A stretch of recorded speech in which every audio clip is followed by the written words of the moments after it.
Cut delete with resonator. Ito guys yung resonator. Yan. Yo, what's up guys? So sound check natin yung ating ZAY900. Grabe. So ito guys yung finish output ng Kawasaki ZAY900. Ang ginawa natin dito ay via cut delete with resonator. Ito guys yung resonator. Yan yung resonator mga boss. R11 muffler mga boss. Ayan kinabit natin. Kawasaki ZAY900 mga bossing. Alright. Ang client natin ay from Mindoro pa. Original from Mindoro mga bossing. So ibig sabihin dinayo niya tayo dito sa Santa Rosa, Laguna para sa kanyang ZAY900 na muffler mga bossing. Cut delete with resonator. Ito guys yung resonator. Yan. May bracket pa yan dyan guys para safe. Okay, so sound check tayo guys. Sound check tayo. Pakinggan natin kung gaano to kasolid. Grabe. Alright, rep sir.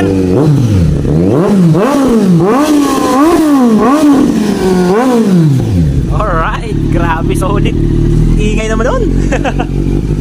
Nakapakalupit. Yan ang owner natin si sir from Mindoro. So solid sir, thank you, thank you. Oo sir.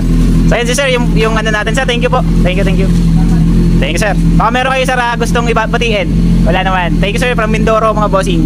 Ride safe sir, ride safe. Kawasaki ZAY900 mga bossing. Napaka solid. Napakaganda.